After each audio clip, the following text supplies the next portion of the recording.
Thou shalt not suffer a witch to live. Exodus 22:18.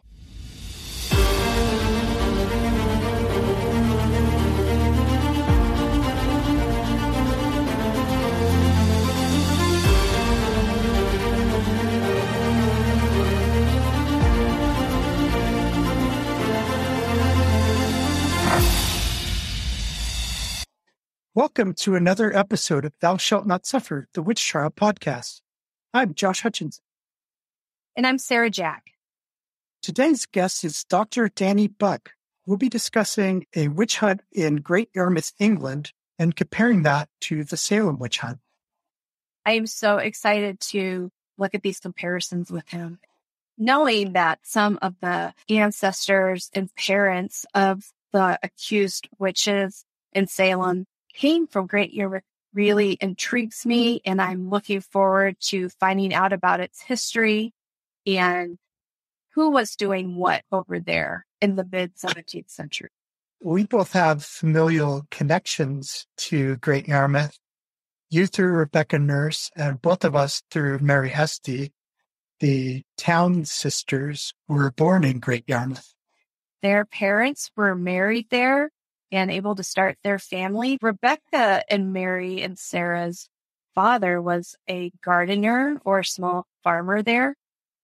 Because of Dr. Danny Buck's area of expertise, we're getting a chance to look back at the area that Rebecca Nurse's parents started their life and their family. And that really is exciting to me. There's an inscription on a tombstone in the cemetery at St. Nicholas Church in Great Yarmouth, England. And this is the church where Rebecca Town would have been baptized. This life's a voyage, the world's a sea, where men are strangely tossed about. Heaven's our port, steer thou that way. Thou shalt anchor safe, no doubt. Not only is Great Yarmouth interesting because we can understand the background of William and Joanna Town, but because of what was happening there with the Civil War and the politics and the religious strife, it gives us an insight into the people of the Salem witch trial history. Having a chance to talk with Dr. Buck about Yarmouth's history and what created the environment for the witch trial is a great lens for us as we look again at the Salem witch trials. You come to the realization of how important looking at them together is once you learn more about both. It's not something that you have to look for common threads. They are related, and that's because of the people and the types of circumstances. Today's episode will provide valuable insight into not only the witch hunt in Great Yarmouth, but into the witch hunt later in Salem. These were the same people we're talking about, the same families coming from Great Yarmouth to New England, had the same mentality, the same background, the same upbringing, and the same beliefs about witchcraft. Especially important in our discussion or the Town family. You all know Rebecca Nurse and probably her sister Mary Hesty, and maybe their sister Sarah Cloyce were all arrested during the Salem witch hunt.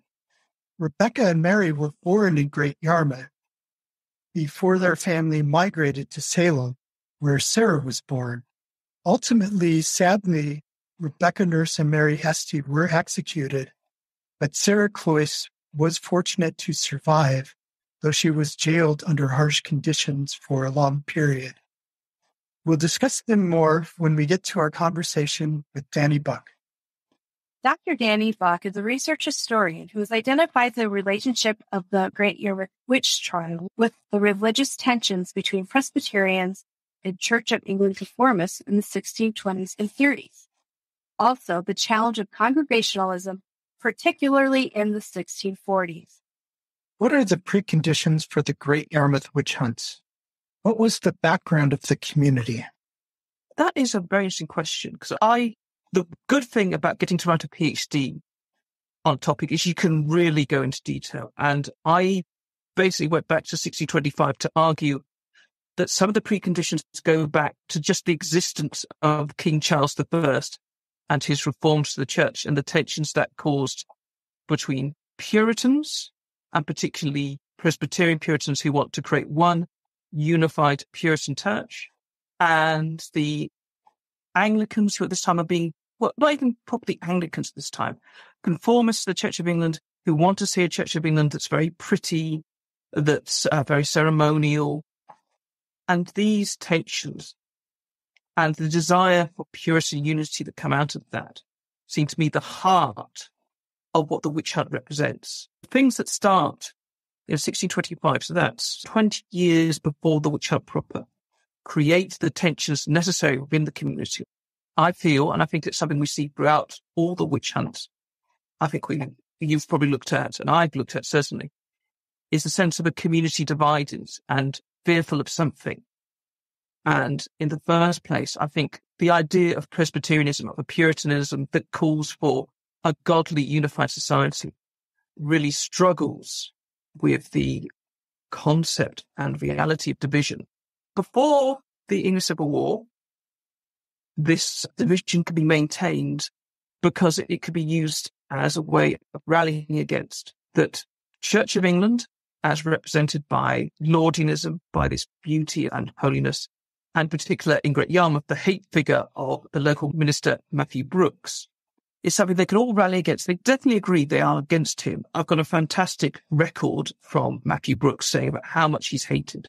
And you can see how they've all worked together. They abuse him, they abuse his assistant, they abuse his children. It's something they can work against. So that's our first step. We've got this division within the community.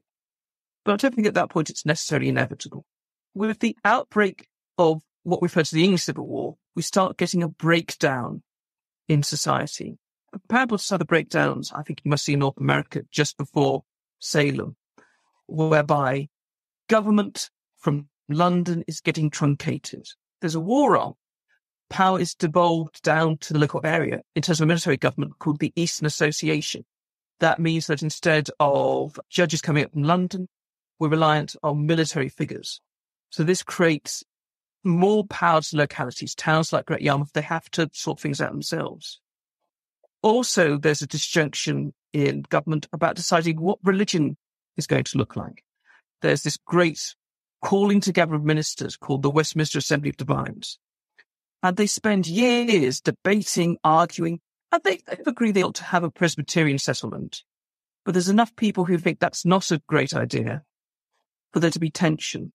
So this national tension over religion is then played out in Great Yarmouth in a very personal way.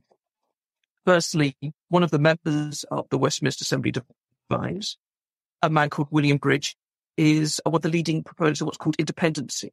I believe there's one big national Puritan church. You have a series of separate congregations. He is invited to Great Yarmouth by the MP and later regicide Miles Corbett. He settles there, and in 1643, we see the development of his own separate church. I find this particularly fascinating in how it plays into some of the tensions that lay behind witch hunting, because it's both a separation, a division within the community again, one where the Puritans are beginning to fall out amongst themselves. But in particular, its growth as a separate church peaks in 1645, the same time as the witch hunt. It's also quite remarkable in that it involves a large number of women joining that community. So we see, on an average, 2 to 1 of the local converts are women, often without their husbands, and it's followed up by the returning Puritan Presbyterian minister, a man by the name of John Brinsley, providing a fantastic sermon called A Looking Glass for Good Women, the expectations of how the women should be behaving, which is basically continue to be Puritan. Again, it does include an exclusion saying, this doesn't include our Congregationalist, our independent friends. But I can't help but feel there's got to be some tension there about he's losing members of the unification of the Puritan community. So this tension, the desire to return to a unified Puritan community, certainly feeds into a precondition for the members of the elite, the people in the town, to support witch hunting. But a more vivid religious threat comes from a group of Anabaptists. So these are people who really are radical for the 17th century. I think that we've got a wonderful record of this, where John Brindisi, the Puritan minister, writes this long letter to Thomas Edwards, the heresiographer, the man who just collects every awful religious view out there.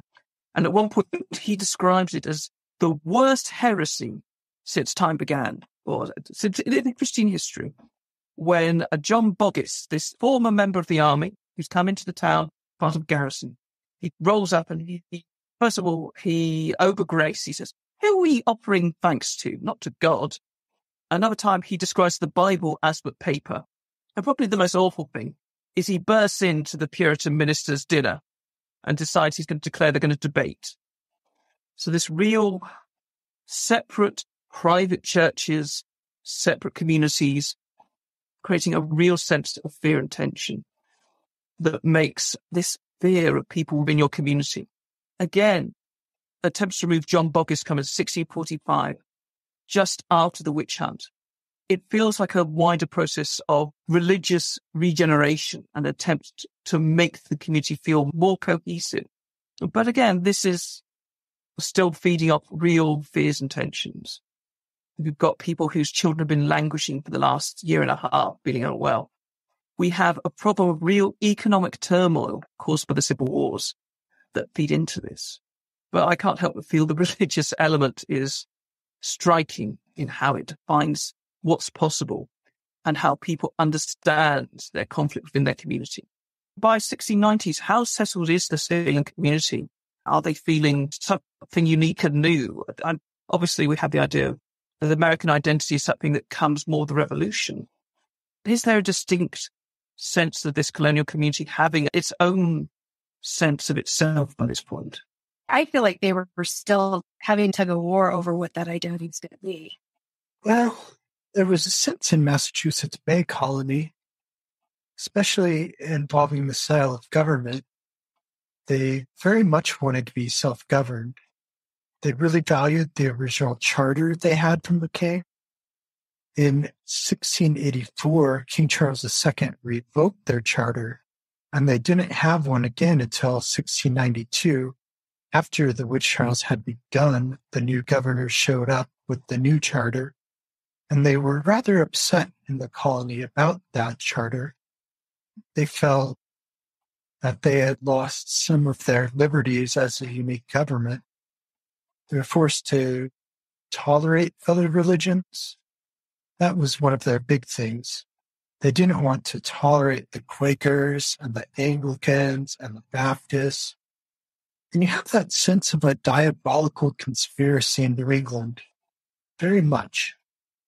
They basically thought that everybody was out to get them, even to some extent the English government being out to ruin their plans for a covenant community Puritan church. And they're surrounded. They're in a wilderness, basically, as they see it. They believe that the original inhabitants of that wilderness worship the devil. They have warfare with the French constantly. They're afraid of a papist conspiracy of the Catholics coming against them, working in league with Satan and with his other worshippers already there. So they're very much besieged in their eyes at that time of the witch trials. I think that's a really nice comparison. The sense of the siege mentality. So obviously, in England at this time, there's the greater siege mentality of being at war with the king, and that war taking on very much that cataclysmic end of days feel.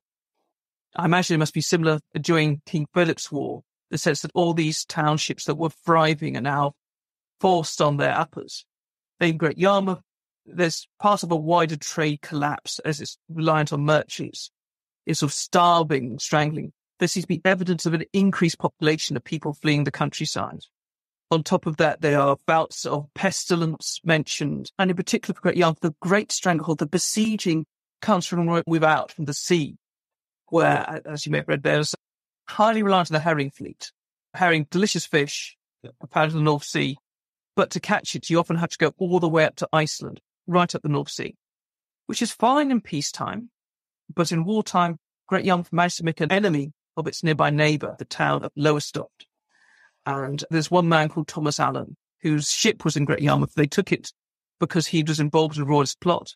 He flees and he raises this piratical group of privateers in the king's service and almost wipes out the herring fleet. So this is what's reliant on the day-to-day living of most ordinary people in the town. That's the kind of thing where if you think of the model of witchcraft as charity refused, as Keith Thomas argues, you can see why people in Great Yarmouth would be starving. The herring, in some ways, is the living because people go out and fish it, they sell it. There's supplies from that. You know, the industry's linked to that. So barrel making, rope making, protecting the quays. But on top of that, a certain amount of the catch was used as the funding for charitable exercises. There's like a special tax on it, levied by the corporation. So you imagine that also collapses at the same time when everything else is going so economically wrong. On top of that, you have some really harsh winters. 1644, 1645, 1646. There isn't enough money for coal. There's no coal to be found at times. So people are starving, hungry, and then we have people coming asking for charity, for support. As part of this, people get rejected for that. Things start going wrong. We see why some witchcraft accusations emerge. But they are seen as part of this great war against the great enemy. And it's something very catastrophic about being civil war. On top of that, you've had soldiers garrisoned in Great Yarmouth because it's seen as a possible invasion coast. The very top of Norfolk, called King's Lear, is seen as a possible entry point for the armies of the king. That is briefly held by a group of rebels, royalists supporting black rebels, for a couple of months in the summer of 1643. We know there's supporters of the king on the continent. Queen Henrietta Maria is trying to raise money and mercenaries. And one of those ships is blown into Great Yarmouth because part of their little own protection fleet. But also there's this Great Yarmouth that's just to the south of it is this very flat area called Loaving Land or Loving Land. I think today it's Loving Land, then it was Loaving Land. It's conscious, but it's seen as this perfect area to landing. It's where the Lowestoft is, where they had this royalist uprising. So despite seeming in the middle, what's the most secure part of parliamentary territory in the East Association? Good Puritan towns, raising large amounts of armies, the homeland of Oliver Cromwell and his Ironside. It's still seen as fundamentally vulnerable. I imagine, how far is Salem from the fighting in the 1680s? It's not terribly far. There's a town called Andover that's adjacent to Salem Village. And then beyond Andover, there's another town called Haverhill. Haverhill and Andover ultimately get attacked during King William's War in the 1690s. So they're very much out near the frontier, exposed. If the enemy comes through there, they're in Salem, essentially. I think there has to be something to that, the way people rationalize this war against a papist enemy, against an enemy who's not just the enemy of Parliament, it's the enemy of God. The fact that Henrietta Maria Catholic is sending over mercenaries. The fact that there are allegations that some of the witches in Norfolk are sending their familiars off to help Prince Rupert. That there's part of this papist, demonic conspiracy, despite being the second line of this conflict. And be uncomfortably close to billeted soldiers who are being radicalized by this conflict. Sense of real tension there. One of the accused of witchcraft stated specifically that when she ultimately confesses to witchcraft, one of her reasons is that she was afraid of the Native Americans and the devil promised that he would protect her. That's fascinating. Well, I also find this devil's promises fascinating as a whole. First of all, the devil as the tempter, but also as somehow often a veiled figure. So the sense of the one case I've got a really good record of, the confession. There's a woman called Elizabeth Bradwell. She's old. She hasn't got any family. I think the records aren't sure if she's a spinster or a widow. She's someone who seems to be very lonely. She's reliant on charity from the local ministers. She's asking for work or for charity, but she's refused. So she goes home. She goes first of all to the man of business. He says, no, the master's not here. I can't give you anything. She goes to the maid. The maid says the same thing. She goes home. She's angry. She's discontented. And this tall black man appears in front of her and promises her revenge, and no more need of money. It doesn't say how much money he gives her, but it's enough. And she must sign his book in her own blood. But it's that. It's revenge and a little money. It's not very much in some ways to damn yourself with. There were some cases in Salem where it was a pair of shoes, where a fashion book was all they were going to get, versus other cases where one girl claimed that he offered her all the kingdoms that she saw from the top of the great mountain that he took her to. So you have this whole range from basically a pittance to everything. He's an interesting figure, particularly in that confession I talked of. He does seem almost like a minister himself. He's got his little book he requires her to sign in. He's got his fancy pen, dressed in black. Quite an imposing figure. And again, certainly by the 1650s, there's a description of the devil as the great Quaker in England. What kind of shape does he take in Salem? He is described often as the black man. Sometimes he's described as being tawny, like a Native American, they say. Other times he gets those ministerial features. He's dressed in black. Sometimes he's tall. Sometimes he's short. Changes a lot. But sometimes he very much resembles Minister George Burroughs. He's a little dark-haired man dressed in black, carrying a book, getting people to sign a covenant with him, like they would entering the church, but doing it in blood or in red ink. And does the tradition of the familiar cross over? Very much. They have imps. They have a creature that was hairy all over, but like a man. They have a monkey with a rooster's head as one of them. Lots of cats and dogs. Sometimes pigs people would shift into. They had a lot of birds. And one girl, they arrest this 4-year-old girl, and she describes having a snake that would suck between her fingers, and says that her mother, who was accused before her, gave her the snake as a familiar. They had quite an imagination. It makes my reference to a blackbird seem rather tame by comparison. In some of those confessions, they get really elaborate. So obviously the process of examination is quite interesting. So in Great Yarmouth, we have just a reference to midwives who are too expensive. So they need to be limited to, I think, just 4 of them. So we've got Elizabeth Howard, who's one of the midwives. The corporation ordered 12 pence a day for their service. And in the future, they will only be hiring 4 women because they were just ruinously expensive to get the evidence there. Again, we have dark allegations about what Hopkins is doing. We know that some of the accused witches were being examined by the local ministers. So no, their bodies are being searched by the midwives. There's no evidence for some of the harsh methods Matthew Hopkins, who was invited in by the corporation to investigate the cases, was famous for. So no swimming, no pricking.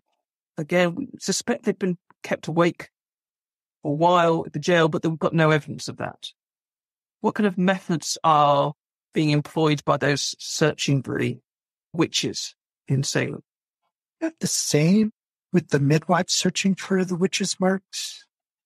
Or in the case of male suspects, they have a group of men search them, which sometimes is the jailer and whoever else they can enlist.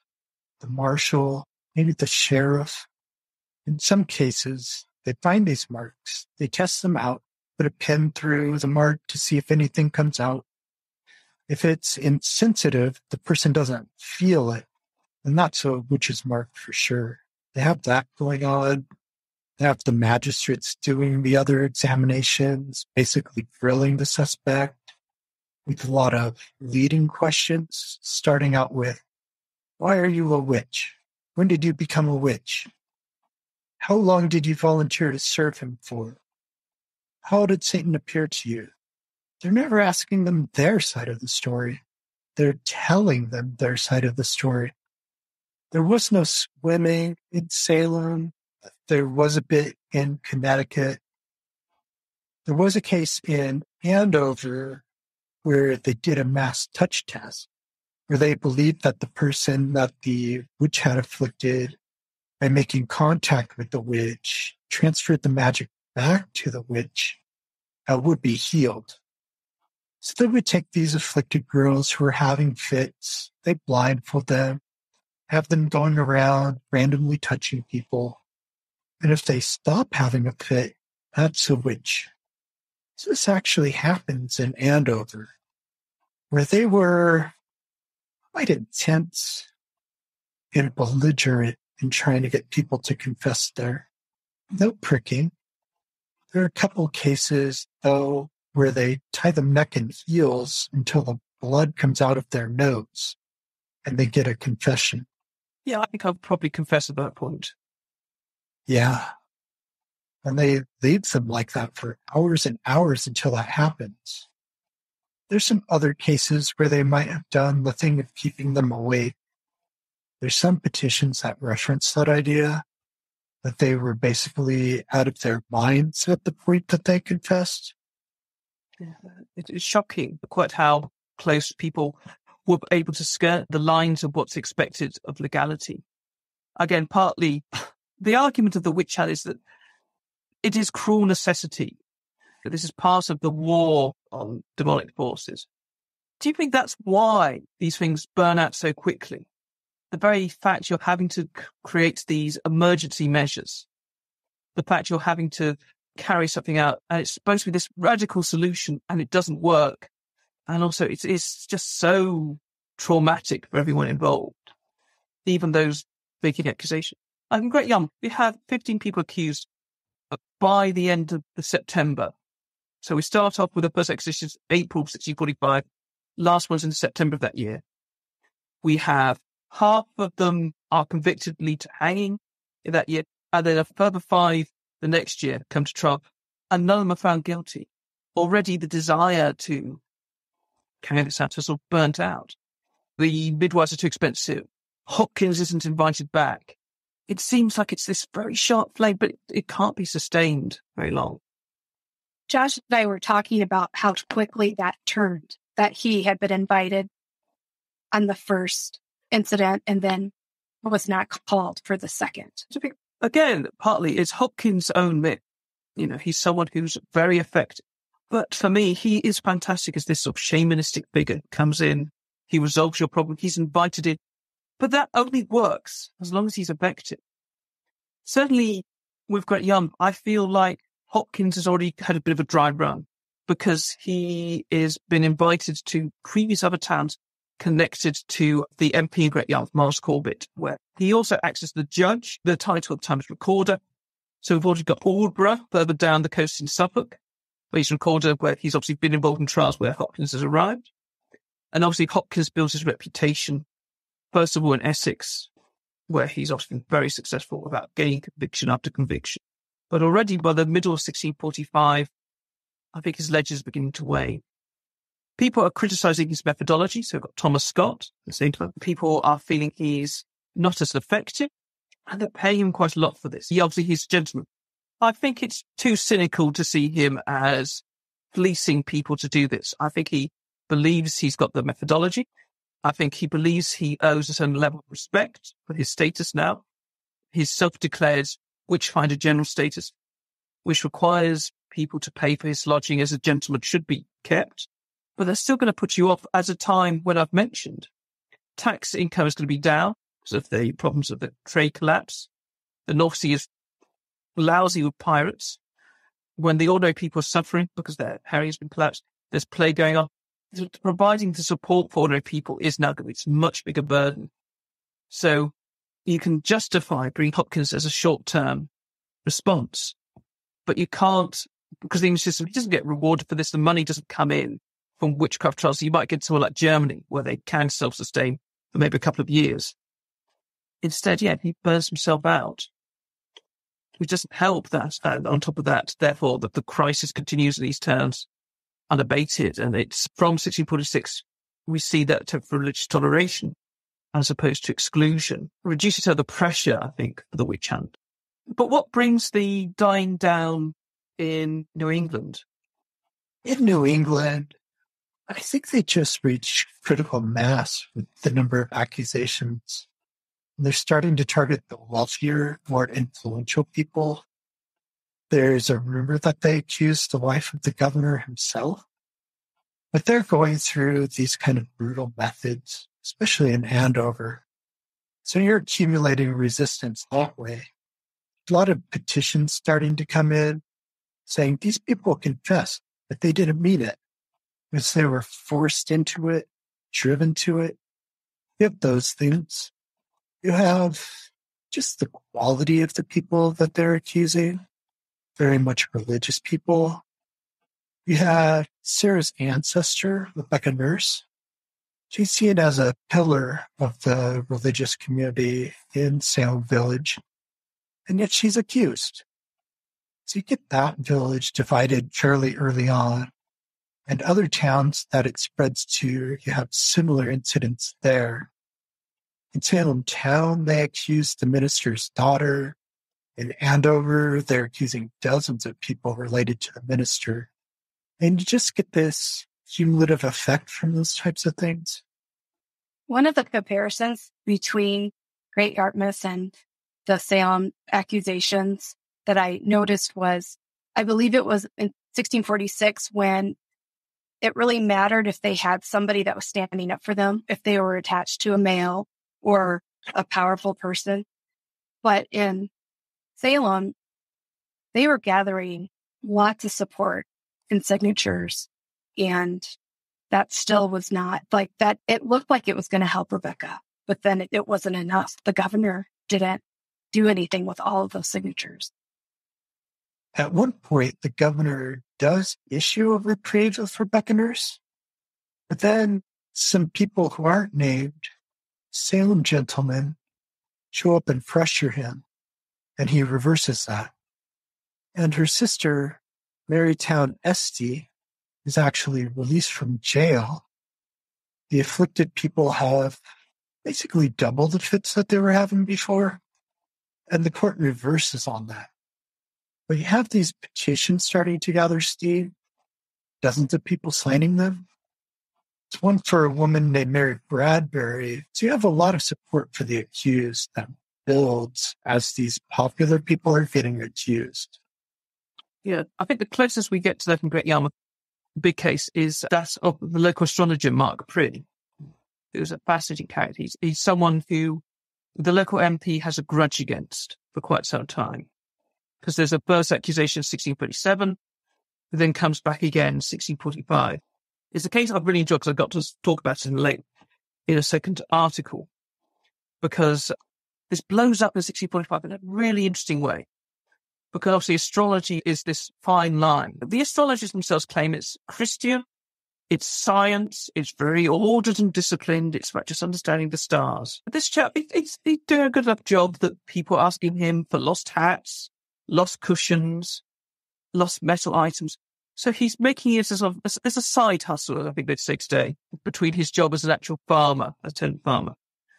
But he's interesting because he's got links to the local Conformist Church of England minister. He's one of his tenants. And later, the assistant to the minister, Thomas Cheshire, comes back to defend the farmer, Mr. Prynne, later.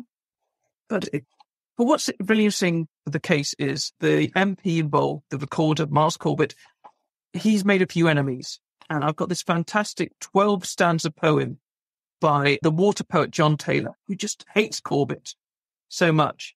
So he uses this case as a way to discredit him. And I think this is part of the reason why I think it's hard to sustain that campaign when you're being mocked for it. I think this in some ways prefigures what goes on in England after the Restoration, where belief in witchcraft is used as a way to label Puritans as superstitious, as foolish, in a way that I don't think quite manages to get across the colonies in quite the same way. But in short, what happens is that according to the satirical poem, Corbett looks at the collection of astrological books and believes they reference demons and devils, whether they're in fact star constellations or just names of Arabic philosophers. So again, it's trying to make Corbett look credulous and foolish in a way that Puritan fears of witches are being increasingly seen as something ridiculous. You see it in the Civil War as well, and Mark Stalling's written really convincingly on the poem about Prince Rupert's dog, Boy, being a familiar, being a royalist satire. that already it's mocked the Puritan sphere of the demonic. But in this case, according to the poet John Taylor, Prynne is just a con man. His friend Thomas Cheshire comes up to speak for him and says, no, he can't be a demonic. He's not raising spirits. He's just conning old ladies out of money. And so making the whole thing look ridiculous. And in particular, making Corbett's fear of the demonic witches and of this supposed seemingly harmless man as some kind of sorcerer, as something that makes him just look silly. And I think that is also something that brings an end to general fears, is seeing the people making these accusations not as concerned citizens, as people desperately fearful of an enemy within, but as somehow laughably frightened of their aging neighbours or the strange man up the road who just reads almanacs for a living. Yeah. I don't know if that's something you ever see in New England, some kind of mockery of how ridiculous the whole thing has become. You get some mockery at the very end of it. There's a man named Thomas Brattle, who's a scientist, among other things. And he writes a famous letter in October 1692. He criticizes the whole philosophy of how witchcraft is supposed to work, how they employ the touch test, why they employ it. He criticizes those things. He criticizes the spectral evidence that they're using. Do they have spectral evidence in Great Yarmouth? The only thing I've seen mentioned is people mention raising spirits as were the crimes. But no, it's allegedly Elizabeth Bradwell uses a wax poppet to it buried, which is supposed to create illness, but they never find it. By the time they go dig it up, it has either rotted away or it's never there. But spectral evidence as a whole, it just relies on confessions. In Salem, they very much rely on spectral evidence. They believe and accuse the suspects of physically being in one place while their spirit goes out to other places to afflict. And their spirit can travel any distance they want to, 20 miles or more in an instant, and afflict somebody. They even have witches show up to meetings from as far off as Connecticut. But you have witnesses saying, I saw them at home. They were at home with me. They couldn't have done that. But yet these afflicted, mostly young girls, are coming together and saying, we all saw this happen. And they use that evidence.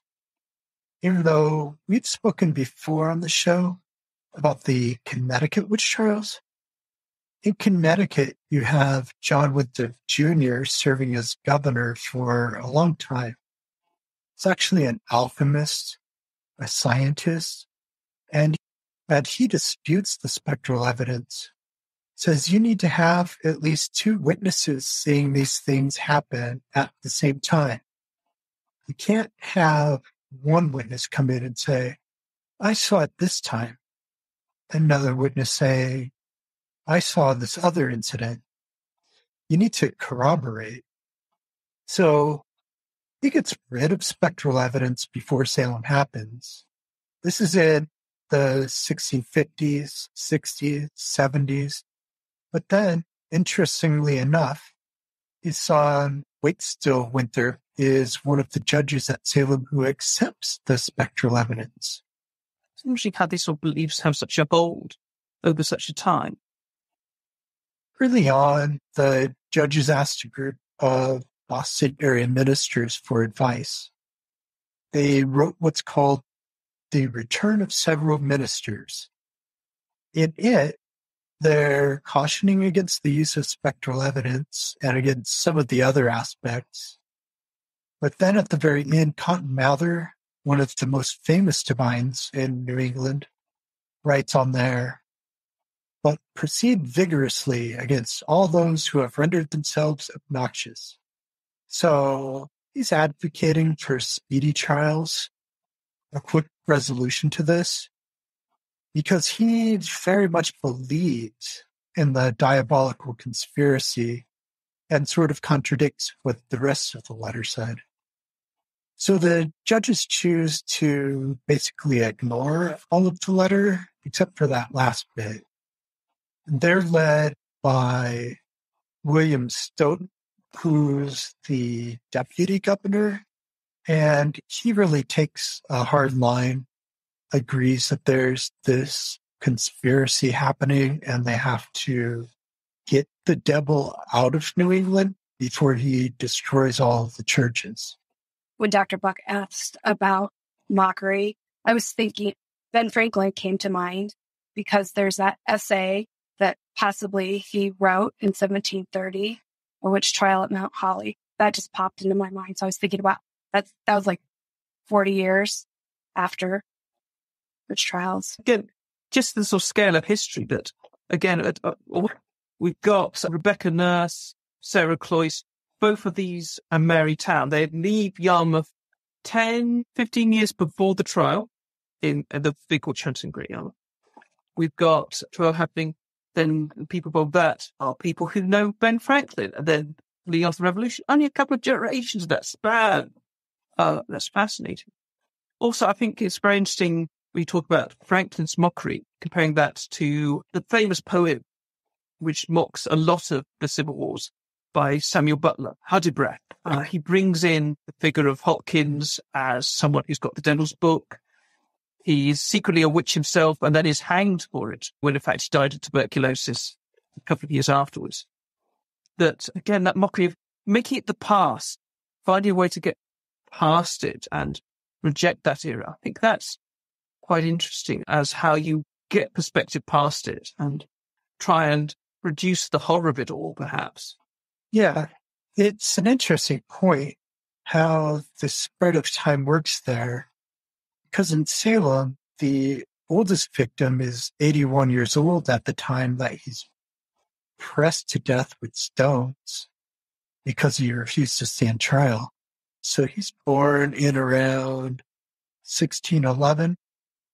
And you have him on the one end where you have these young afflicted girls, and you have a man named Joseph Putnam is one of the early critics of the trial. He's related to the chief accusers, the Putnam family, but his son, Israel, is a major general in Washington's army. So just one generation apart, Salem witch trials, revolution. And with Ben Franklin, his aunt, Bathsheba Folger Pope, is actually one of the afflicted persons in Salem. It is fascinating because, again, the whole era is such a transformation point in global history, but particularly in the Atlantic world. I found it very interesting. I had to read a book recently on the regicides who escaped to America and the fact that they were able to hide out there for so long and became part of this founding myth of Republican America, which, how the two nations interlinked but also separating at this point. In some cases, for some people, the sort of Puritan communities of New England represent what England could have become if it didn't decide to go crawling back to the king, and that sense of their sort of destinies. And both the positives and negatives of that, you can see, of the communities driven by a godly dream of regeneration and living a better life, but also with that diabolical fear. It seems such an interesting contrast. Go back to the Puritans, the same people who are pushing for the witch hunt are the people pushing for new workhouses. It's such a contradiction at times. People who want to make the world so much better, kinder in a lot of ways for people who are struggling, but the same people who are willing to bully a Church of England minister, threaten to throw sand and lime in his eyes to protect their community. It's so wonderfully vivid. It's a fascinating period of history. As you mentioned, there's such profound change going on. And in a lot of ways, that change itself is what's driving these witch hunts. It's maybe growing pains, you could describe it as, or all that conflict. We're trying to pin that conflict on Satan's agents. Yeah. It's a real sense of a lost identity, I think, or losing identity. I think you could probably put the sort of 100 years after the Reformation in England, or times when people are really struggling to define themselves and their community, because it is something that's become very changeable and flexible. The classic cases, we go back to things like the Pendle witch trials, where the magic there is allegedly a form of the sympathetic magic that comes from the Catholic medieval traditions that have survived. That there's a need for folk magic. And to take that away, to desacralize the world, you leave the darkness and the danger there, but you remove a lot of the ways that people can combat that. And it's interesting with a lot of the religious nonconformist groups that emerge, like the Quakers and others. Peter Elwood writes about this fascinatingly, that the idea that witchcraft becomes, and possession, becomes part of their tool as they seek to restore some of that magic to the world. The age of miracles. If you believe in miracles, positive miracles like the Quakers do, be able to speak in tongue, being able to form a relationship with God, that means there's still room there for the demonic, but also room to protect yourself from it, to be able to be the godly people who can push out the spirits inhabiting people. But then it makes the identity of witchcraft so much more complex and harder for people who see themselves as orthodox to deal with, if it's something that's being taken up with people who are a lot more radical. That's an excellent point. We have a great shift there when the Reformation happens and they stripped all of those Catholic rites, like exorcism and other protective magic kind of elements, as the Reformers see it anyways, as magic.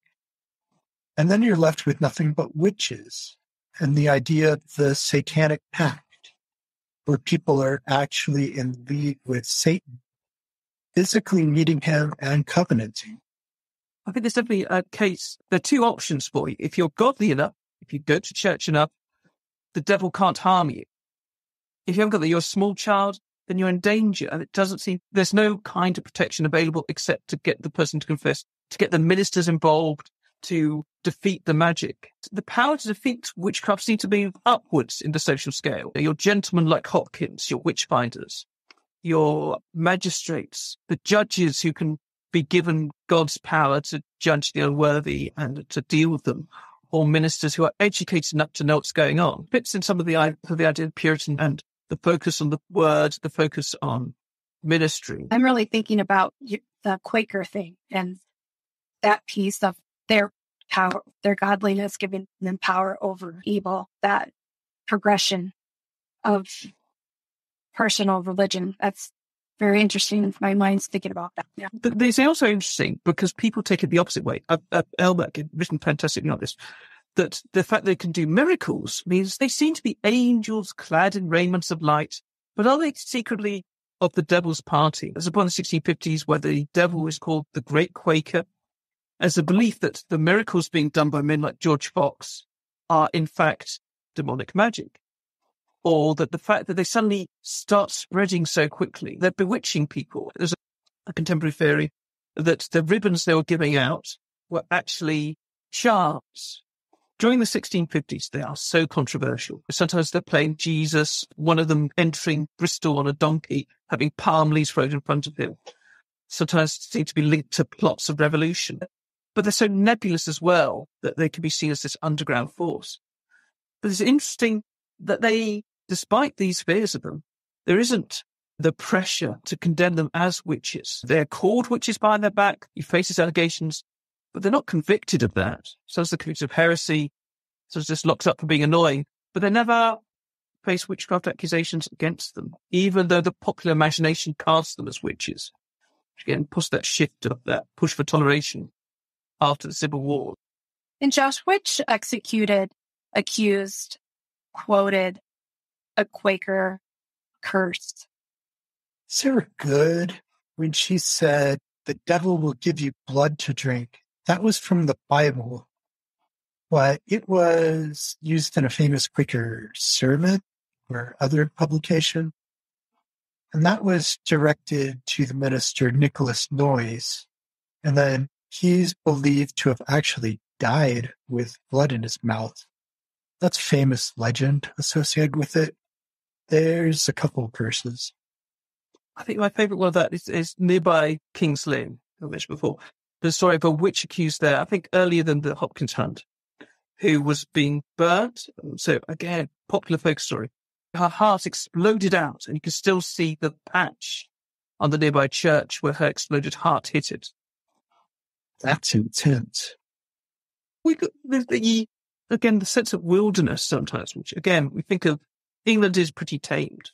But the idea of the giant demonic dog, which you see in familiars. We also had the story of Black Shook, who's again a dog that represents the devil that supposedly lurks in East Anglia and takes the unwary. How does that compare to the actual wildlife of New England? Like, it is literally dangerous to leave your streets, not only with the Native Americans, French, but it's still surrounded by wolves and this real sense of wilderness in a way that maybe coastal towns with their salt flats and their bleakness on a sort of North Sea wind in the winter might feel, but not going to be the same as New England and its majesty and harshness and cruelty. Still have mountain lions, bears, wolves. They're all over the place. They have bounties on wolves. You kill a wolf and pin its head to the side of the church. That sort of thing's still going on. You do get stories. There's one girl, Abigail Hobbs, who's about 15 when she's accused. But she said that years earlier, when she lived on the frontier in Maine, that a black dog came to her and was the devil in the form of a dog and spoke with her and got her to agree to be a witch. And there's a case with Sarah Good. They accuse her of, it's unclear whether they're accusing her of becoming a wolf or sending a wolf to chase one of them. But allegedly this wolf comes from Sarah Good in some way and chases one of the afflicted persons.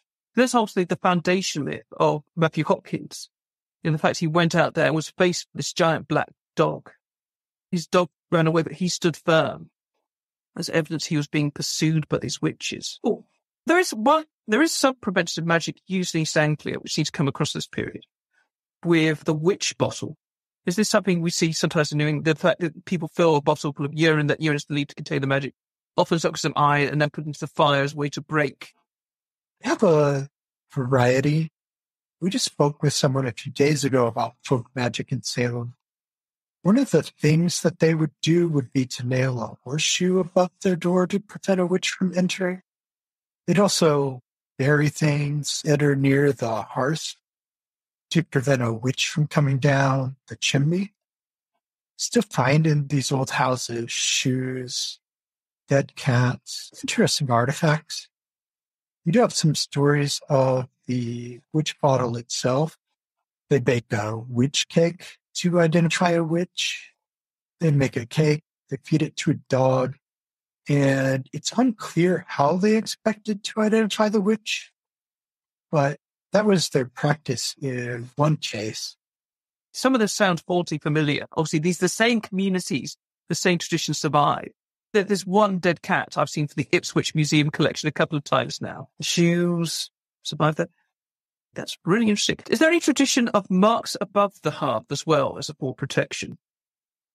Oh, there are daisy wheels. And hexafoil. Hexafoils, that's what it is. Yeah, they have hexafoils in various locations. Yeah. That's definitely something that's come directly over. A fantastic collection. Well, I think they're referred generally as witches' marks, but definitely that protective magic, these entrance and exit points. You think these communities, they're still keeping going, even that far across the ocean, even these godly communities, these little things that are meant to keep you safe in a world that's so uncertain. And this is in 1692. It's also a few generations removed by that point. Still have these older individuals. Rebecca and Mary Town were born in England and raised by English parents. So they would have those traditions still. But you also have people who are grandchildren or great-grandchildren of the original settlers. And they still believe the very same folk traditions. I always find that interesting. I was very lucky now to be living in a sort of bit of a renaissance in witchcraft studies of various different kinds. All kinds of different interpretation approaches. And I'm lucky that Peter Elmer, the other political witch hunt chap, has retired, so I'm not doing too badly. We live in a real era when people are exploring the witch in so many different angles. So it'll keep you busy and me busy, hopefully, for the next few years. We're very grateful that you came on the show. It's been a wonderful chat for us.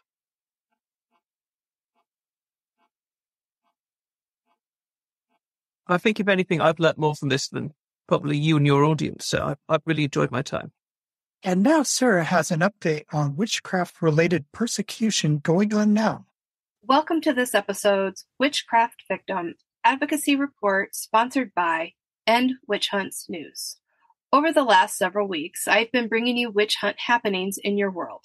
I've given you an idea of some communities where witchcraft fear is claiming lives and turning fearful people into murderers of innocent neighbors and family members. Can you remember what countries we have discussed? Nigeria and South Africa. But what other countries are living in modern witch hunt environments? Some other countries of Africa where witch hunting is reality are Gambia, Ghana, Malawi, Tanzania, and Uganda. But there's another world neighbor you must meet. Nations of the Asia Pacific, Fiji, India, Nepal, Papua New Guinea, and Saudi Arabia are also experiencing violent crimes stemming from witchcraft fear. The people of the world must take action together to grow intolerance for witch hunt behaviors and violence. Until that intolerance sets in, you will see the headlines of the horrible suffering of innocent accused witches. We want the tolerance of these injustices to be history. But today, it is not. It is with us, a part of us. One action you can take is to support movements that are shedding light on these injustices. For America, you can support the Connecticut Witch Trial Exoneration Project. Encourage the Connecticut State Legislature to make an official acknowledgement that those tried for witchcraft in colonial Connecticut should have their good name restored. Sign the change.org petition asking for the acknowledgement. When Connecticut takes the stand, it is a statement for the intolerance of witch hunt behaviors. For Africa, go online and learn about the advocacies and what work they are doing to build an intolerance of witchcraft crimes in the nations there. In the upcoming weeks, we will be providing more information on more countries needing our support and collaboration. But today, you can go to our episode show notes for links to these projects. Click those links. Read about that nation, the victims, the advocacy. Then do more. Join us. You can do it from your location with your technology, social media, and art. Do you write? Make a statement. Do you illustrate? Make a statement. Do you perform? Make a statement. Do you tweet? Tweet a statement. Do you meet up with friends, family, or colleagues? Start a conversation, and everyone leave and make a statement. If you see a statement, share it. You see, this work builds on each action, and each action is growing the message of, how do we stop hunting witches? Stop witch fear. Until it is stopped, harm is happening to innocent humans. Listeners, let's support the countries in Africa and in the Asia Pacific. Please use all your communication channels, including your art form, to intervene, not just stand by and hope change will transpire. Change can happen as we take action together.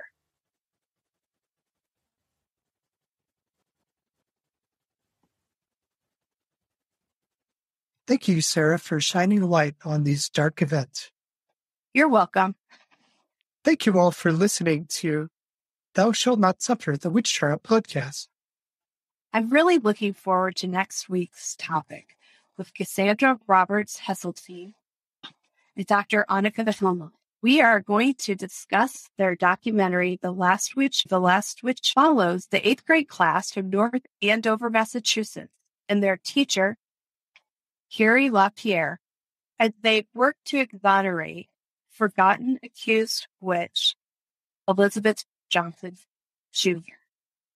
We will hear from them on what that journey has been, what it means to descendants and the students, and for Elizabeth Johnson Jr.